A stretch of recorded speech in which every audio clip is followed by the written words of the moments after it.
탁월함에 이르는 성품 4가지라는 제목으로 하나님 말씀 증거하도록 하겠습니다. 에베소서는 6장으로 되어 있는데 1, 2, 3장이 믿으라, 4, 5, 6장이 살라 2가지로 되어 있습니다. 믿음과 삶 또는 믿음과 적용입니다. 근데 4장 1절이 뭐로 시작하느냐? 접속사 그러므로로 시작됩니다. 그러니까 우리 신학이라는 것은 하늘에서 뚝 떨어진 거고 뭐 슬로건 갖고 사는 게 아니라 이유가 있다는 것입니다. 그러므로 우리가 이런 걸 믿지요. 그러므로 이렇게 살아야 된다. 그러니까 믿음과 삶이라는 것은 서로 긴밀하게 연결이 되어 있다는 것입니다. 그러므로 우리의 신앙은 항상 그러므로의 신앙이 돼야 돼요. 예를 들어서 내가 어떤 행동을 하지 않습니까? 너 왜 그런 행동을 해? 그럼 성경에 근거가 있어야겠죠? 그래서 성경에 이런 말씀이 있으므로, 약속이 있으므로, 그러므로 나는 이런 인생을 산다. 그래서 그러므로가 이게 풋노트예요. 주석을 달아야 된다고, 주석을. 그렇게 되게 중요하다는 것입니다. 근데 또 어떤 인생이 있느냐? 제가 보니까 크게 보면 3가지 인생이 있는 것 같아요. 크리스찬 가운데. 그러므로의 신앙을 갖고 있는 사람이 있고, 두 번째는 그러다의 신앙이 있는 사람이 있어요. 이 사람은 되게 시니컬합니다. 말씀은 좋다는 거예요. 말씀은 옳습니다. 그러나 삶은 다릅니다. 그러나 세상은 다릅니다. 만만치 않습니다. 실제로는 그렇게 못 살아요. 그래서 그러나 신앙이 있습니다. 그래서 다르다는 거예요. 말씀은 뭐 내용은 좋은데 살 수 있는 내용은 아니다. 세 번째는 그리고 신앙도 있는 것 같아요. 그리고 이 사람은 타협하는 거죠. 그래서 믿음도 중요하고 삶도 중요하다. 따로따로 삽니다. 독립적으로. 교회 와서는 교회 생활 잘하고 슬기로운 교회 생활. 세상에 나가서는 슬기로운 세상 생활. 이렇게 같이 갑니다. 둘 다 아니겠죠. 우리 진정한 신앙이라는 것은 그러므로의 신앙이 돼야 된다라는 것입니다. 여기 합당하게 행하여 그랬죠. 부르심에 합당하게 행하여. 이게 그러므로의 신앙이라는 것입니다. 살라라고 쭉 나오는데 4장에 쭉 나오는데 첫 번째가 교회 생활이에요. 교회 생활. 교회부터 시작해야 될 거 아닙니까? 그래서 교회 공동체 생활부터 시작하고 있다는 것입니다. 뭘 붙들어야 되느냐? 3절인데 평안의 맨줄로 성령이 하나 되게 하신 것을 힘써 지키라. 그러니까 하나됨을 지키라. 이게 교회 생활의 핵심이라는 것입니다. 성령의 하나 되게 하신 것. 내가 노력과 힘을 다해서 하나 되게 하라. 그렇게 말하지 않고 이미 하나 됐다는 것입니다. 하나 되게 하신 것을 힘써 지키라. 1장에서 살폈지만 죽음이 뭡니까? 단절이죠. 그러면 생명은 뭐예요? 연결이죠. 그러니까 하나됨이라는 것은 생명이라는 뜻이에요. 생명. 하나 되지 못하게 만드는 건 죽음이고 마귀가 와서는 죽음을 주기 때문에 계속 단절, 토막토막 냅니다. 근데 생명이 오면 하나됨이 있고 다 연결이 되게 된다는 것입니다. 또 다른 말로 하면 생명 주신 것을 힘써 지키라. 이 똑같은 원리, 이 교회에 주신 말씀이기도 하지만 부부에게도 좋죠. 가정에도. 우리 창세기 보면 그런 말씀 나오죠. 하나님이 짝지어 주신 것을 사람이 나누지 못할지니라. 그러니까 결혼해서 하나가 되는 게 아니라 이미 하나 됐다. 하나 된 것을 여러 가지 갈라질 요소가 얼마나 많이 있습니까? 실제로 결혼 생활이라는 게 뭐예요? 갈라지게 만드는 것들을 힘써 지키라. 똑같은 얘기예요. 이미 하나 되었다는 것입니다. 힘써 지키라. 깨트리지 말라. 잃어버리지 말라. 이미 하나 됐다. 힘써 지키라. 오늘 내용이 이거예요. 하나됨을 지키는 것, 생명됨을 지키는 것, 성품에서 나온다는 것입니다. 탁월한 성품. 성품 4가지가 나오는데 2절에 나와 있거든요. 이 성품은 자연적인 성품이 아닙니다. 우리가 탁월한 성품이 아니라 내 안에 성령께서 내주에 계시고 우리 예수 안에 인생이잖아요. 내가 죽고 예수님이 계시면 이런 성품이 나온다는 거예요. 예수 안의 성품입니다. 이 4가지 이거 지키면은 이게 하나님 앞에서 생명을 누릴 수 있다는 것입니다. 하나됨을 누릴 수 있다는 거예요. 이게 홀로 되는 게 아닙니다. 우리 신앙인들 가운데 예수님 주시는 성품을 훈련받는 곳이 어디면 교회거든요. 그래서 교회 생활을 안 하고 혼자 이렇게 있으면은 하나님 닮는 성품 안 만들어집니다. 우리는 진공에서 만들어지는 게 아니라 관계 속에서, 교제 속에서, 공동체의 교제 속에서 만들어지는 성품이에요. 그러니까 여러분들 이 성품을 하나님이 주셨는데 잘 다듬어서 생명을 유지하고 하나됨을 유지할 수 있는 믿음의 종 되길 바랍니다. 4가지인데 첫 번째는 겸손입니다. 하나됨을 지키는 성품. 첫 번째, 겸손. 겸손은 단순하게 나를 낮추는 거 잠깐만 이렇게 생각하지 말자고요. 그게 아니고 좀 실용적으로, 좀 적용적으로 정의를 내린다 그러면 겸손은 상대를 높이는 거예요. 잠깐 나를 낮추려고 그러지 말고 우리는 너무 자기중심이에요. 그래서 나를 높이고 나를 낮추고 좀 나에 대한 관심 좀 끊어요. 꺼버리고 겸손은 상대거든요. 상대를 높이는 겁니다. 그러면 상대적으로 내가 낮아지겠죠. 그러니까 겸손이 뭐냐 이렇게 적용되는 게 좋다고 생각합니다. 남을 높여서 나를 낮추는 거. 그러니까 남을 높이면 결과적으로 내가 낮아지게 되겠죠. 많은 사람들이 겸손하자 그러면 잠깐 자기 비하를 해요. 나는 뭐 벌레만도 못하고 개쓰레기고 뭐 소모적이고. 자학하지 말고 알아요. 이미 다 연약하고 부족하고 이미 개쓰레기인 거 다 안다고. 뭐 낮아진 거 뭘 더 낮추려고 그래. 겸손은요. 나를 낮추는 게 아니고 나는 이미 파산 상태입니다. 상대를 높이는 거예요. 상대를 높이는 거. 그게 결과적으로 내가 낮아지는 거죠. 그게 겸손이라는 것입니다. 만약에 이게 서로 이런 일이 벌어진다면 어떤 일이 벌어지겠어요? 교회 안에서 A가 상대를 높이고 또 B도 상대를 높이고 그럼 거기서 겸손함 가운데 성장이 있겠죠. 그게 교회라는 것입니다. 예수님과의 관계도 마찬가지예요. 오늘 찬양했잖아요. 그죠? 나는 주만 높이리. 예수님 앞에 나가가지고 자꾸 자기 비하하려고 그러지 마십시오. 다른 뭐 아무것도 아니고 뭐 벌레만도 못하고 지렁이만도 못하고 그 뭐 수식어 해봐야 뭔 소용이 있어요. 그보다 더 못해요 우리. 지렁이가 싫어해. 되게 못해요 우리 더. 그죠? 되게 더한 파산된 상태 아닙니까? 나 쳐다보지 말고 날 쳐다보면 소망이 없잖아요. 나는 주만 높이리. 내가 낮아지는 게 아니에요. 예수님을 높이는 거라고요. 예수님 높이면 거기서 내가 낮아지게 되겠죠. 그죠?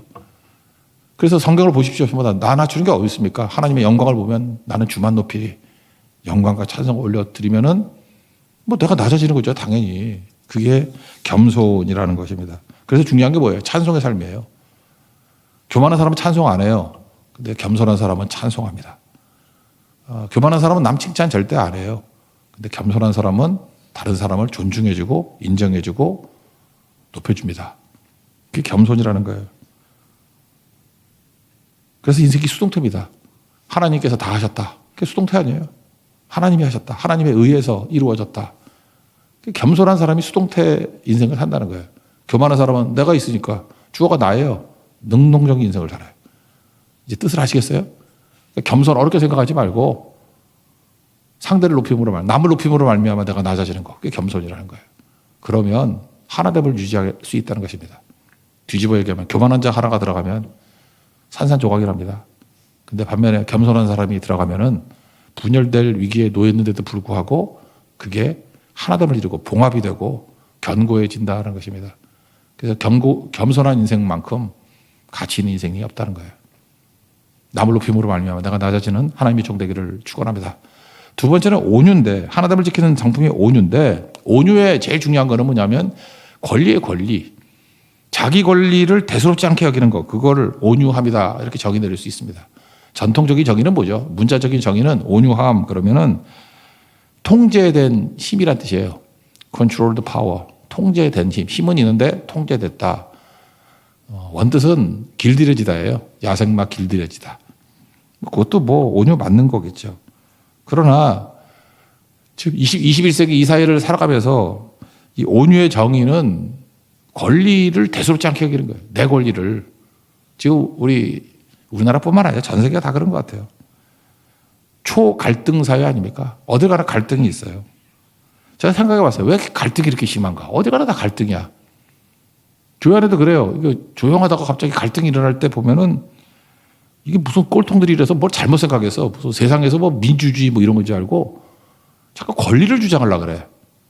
자기 권리를 주장하려고 그러니까 뭐 상대도 자기 권리 주장 안 하겠어요? 갈등과 대립이 일어나게 되는 거죠. 옛날에 가정에서는요, 평화로웠습니다. 이유가 뭐냐?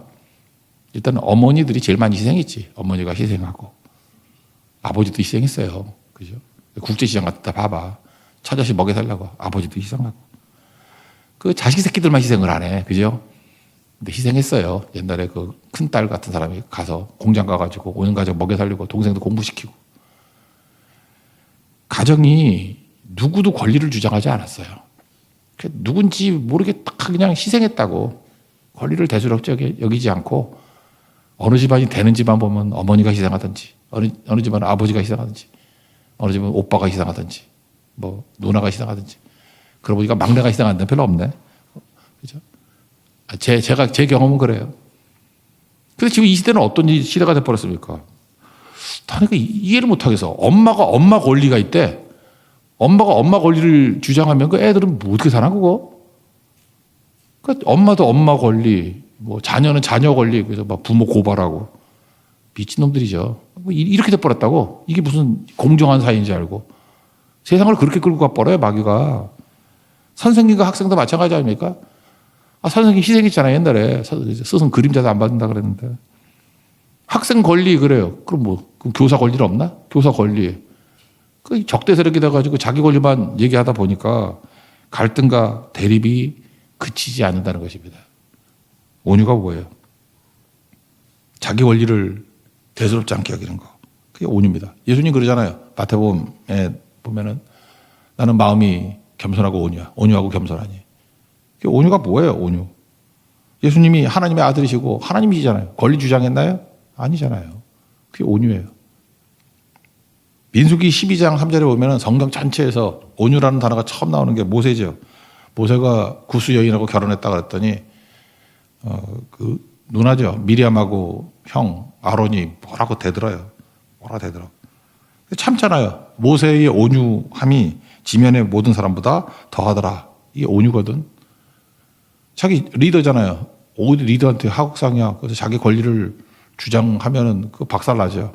근데 자기 권리를 대수롭지 않게 여기고 계속 참으니까 그들이 뭐라 그래요? 뭐 하나님이 모세와만 말씀하느냐, 우리와는 말씀하지 않느냐 이렇게 해서 하극상이라고, 리더십에 대한 도전이라고 말 안 해요.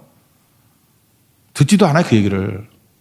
그랬더니 2절 하반절에 여호와께서 이 말을 들으셨더라. 하도 모세가 반응 안 하니까 하나님이 듣고 반응하시잖아요.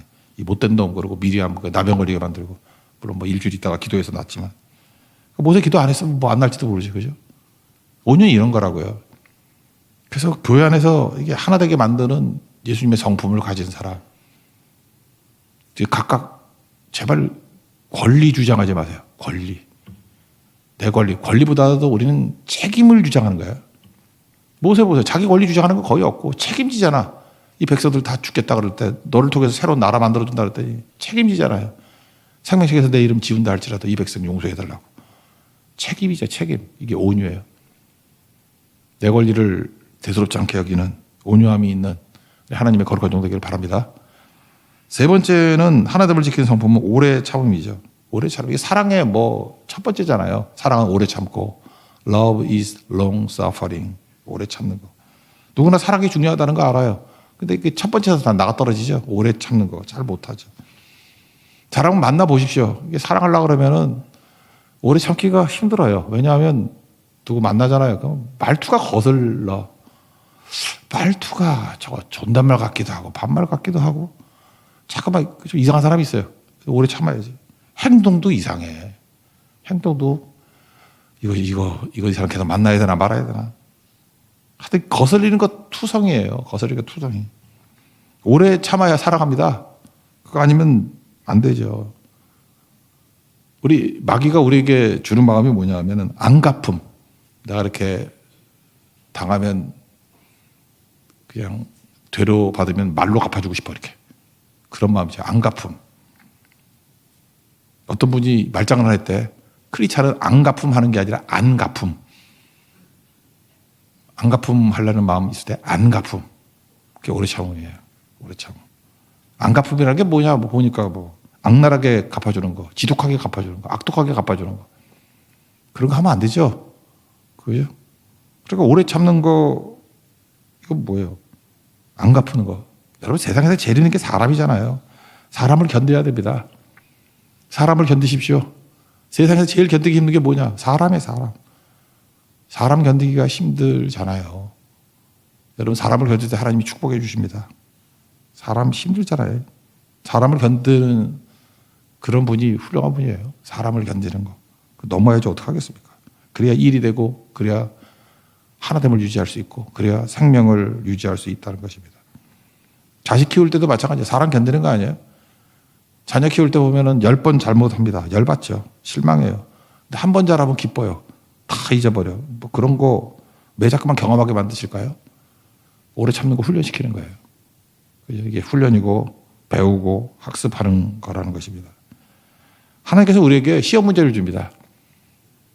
여러분 가운데 단 한 명도 예외 없이 주변에 오래 참기 힘든 사람이 하나씩 있을 거야.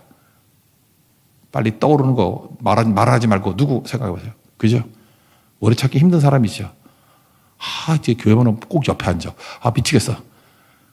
나를 갈구고 들추고 막 힘들어. 오래 참기 힘든 사람. 도저히 못 참겠어. 그 말 할 때 한 번 더 참으세요. 한 번 더. 그리고 실력이 늘어요.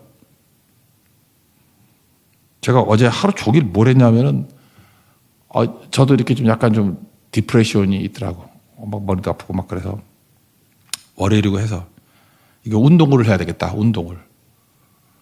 그래서 계단을 30층까지 한 10번 했거든요. 그건 300계단이었는데 미쳤지. 어제 같은 내가 하루에 몸무게가 2kg가 빠졌어요. 배 보여주고 싶은데 배가 다 들어갔어. 근데 그것도 보니까 그래요. 처음 할 때 힘들던데 계속 하니까 계속 한 건 아니에요. 이렇게 텀을 두고 60층 올라가고 뭐 또 쉬었다 또 하고 이런 식으로 하루 종일. 또 하나 제가 자전거를 좋아하잖아요. 요즘에는 좀 살살 타는데 갑자기 그 말리제 꼭에 우리 그쪽으로 올라가고 싶어. 거기 도로 말고 그 옆에 또 골목길이 있거든. 거기가 더 고바이야. 엄청난 골목인데 여기를 자전거를 타고 올라갈 수 있지 않을까. 미니벨로 타고 올라갔는데 80%까지 올라갔어요. 근데 나 토할 뻔했어. 너무 힘들어가지고. 그래 내렸다가 결국 타고 넘어서 영어무역이 있는데 노스페이스 파는 데까지 내려갔다가 올라오고 했었는데 어제 2번 했어요. 그거 2번째는 되더라고. 그래서 제가 느꼈던 게 뭐냐면 이거예요. 힘든 운동 할 때 그만두지 말고 조금 더, 한 번 더 실력이 늘더라고. 우리가 오래 참는 것도 똑같다고 생각해요. 계단 올라가는 거 참 못해요. 근데 한 번 더. 고바이 말리제 꼭에 올라가는 건 진짜 힘들어. 차도 힘들어해. 근데 처음에 힘들는데 2번째는 다르더라고. 견딜만 하더라고. 그러니까 뭐 실력이 느는 거죠. 그렇게 진짜 필요한 게 오래 참음 아니겠습니까? 예수님의 성품 오래 참음. Love is long suffering. 이건 훈련을 통해서 이루어진다라는 것입니다. 잘 이길 수 있는 하나님의 종 되기를 바랍니다. 네 번째 하나됨을 지키는 성품은 뭐냐면 용납함이에요. 용납함. 여러분 킹 제임스 버전이 가장 원문에 가깝다 그랬죠. 여기서 용납함을 쓸 때 bearing one another in love 이렇게 돼 있어요. bearing이라는 단어를 써서 bear가 뭡니까? bear. 견디다, 품다, bear. 그리고 또 곰이잖아. 곰을 bear라 그러잖아. 뱀. 근데 이 bear라는 원뜻이 뭐가 있냐면 임신하다라는 뜻이 있어요. 임신하다. bear에서 나온 그 명사가 birth, happy birthday to you. 탄생, 출생, birth, 생일, 탄생하다. bear에서 birth가 나왔다고. bear. 그러니까 이 얘기가 똑같은 거예요. 우리가 교회 생활을 하면서 어떤 사람의 아픔을 보면은 용납한다는 게 뭐냐면 그 사람의 아픔을 내 뱃속에 집어넣고 임신시키라는 거예요. 이거 남자들은 일을 잘 못하는 여자들 임신했던 분들은 알죠. 임신하면 얼마나 힘드니까 입덧하고 불편하고 배 나와가지고 옷도 안 맞고 그죠 배꼽 튀어나오고 얼마나 힘들어 그거. 그러니까 상대방의 아픔을 산모가 되어서 임신시키라는 거야. 임신. 그 NLT 같은 데는 뭘 임신하냐? Each other fault라고 해야 돼. fault. Because of your love. 사랑 때문에 상대방이 잘못을 이렇게 임신하래요. 상대방의 잘못을. 그럼 하나됨이 되는 거죠. 우린 잘못을 보면 뭐래? 맨날 공격하잖아. 비난하고 정죄하고. 그러니까 예수님의 성품은 그거잖아요. 우리 죄를 다 임신하셨잖아요. 주님이. 다 품고 그냥 짊어지고 가셨잖아요. 그죠? 십자가에. 베어. 자기 문제처럼 아파하라. 상대방의 문제를 내 뱃속에 집어넣으라는 거예요. 그리고 임신해라. 그래서 10달 지나면은 멋진 아이로 이렇게 태어나도록, 회복된 아이로 태어나도록. 이런 게 뭐가 있을까 생각하니까 느헤미야 1장에 나오더라고. 느헤미야가 그 뭐 형제 얘기를 들었죠. 뭐 예루살렘에 갔더니 예루살렘이 뭐 다 박살나고 성문들은 불탔다. 그러면 거기 있는 놈들이 잘못해서 그런 거 아니에요. 그죠? 그런데 예레미야의 기도, 느헤미야의 기도, 느헤미야 1장 6절 보니까 나와 내 아버지 집이 범죄하여. 난 이게 베어라고 생각해, 베어. 예루살렘 사람들의 그 약점과 잘못들과 실패를 내 뱃속에 집어넣고 느헤미야는 임신을 해요. 나와 내 아버지 집이 범죄했습니다. 너와 니네들이 범죄한 게 아니고 나와 내 아버지 집이 범죄했습니다. 그러니까 52일 만에 성벽 재건하고 건져내죠. 이게 하나님이 만드는 탁월한 성품입니다. 이 성품 우리 안에서도 꼽힐 수 있는 믿음의 종 되길 바랍니다. 그 정리하면 뭐예요? 이제 네 가지 성품 얘기를 하는데 겸손, 새롭게 적용을 하자고요. 겸손, 실용적인 적용적인 적용을 한다면 나 낮추는 게 아니고 남을 높여서 내가 낮아지는 거예요. 겸손, 남을 높이라는 거예요. 잠깐만 남을 높여라. 그럼 내가 낮아지잖아요. 겸손은 그렇게 하는 거예요. 자기 비하하지 말고. 온유, 맨날 권리 그러잖아요. 가는 것마다 권리. 그러니까 맨날 갈등하고 부딪히고 그러지. 자기 권리를 대수롭지 않게 여기는 거. 그게 온유입니다. 오래 참음. 제일 힘든 게 사람입니다. 사람을 견디십시오. 앙가품하지 말고 안가품. 한 번 더 참으십시오. 어필하듯이. 한 번 더 참으십시오. 한 번 더. 그러면 실력이 늡니다. 하나님께서 그걸 통해서 일을 하시고 용납하는 건 뭐예요? 임신하는 거예요. 누굴 쳐다보고 난 다음에 그의 잘못, 그의 아픔 다 내 뱃속에 집어넣고 임신해버려서 건강한 아이로 태어나게 만드는 거. 예수님 하셨잖아요. 우리도 그 일할 수 있는 믿음의 신실한 종 되기를 축원합니다. 자리에서 일어나겠습니다. 가시 가락게 돼. 가시 찾아가세요. 가시.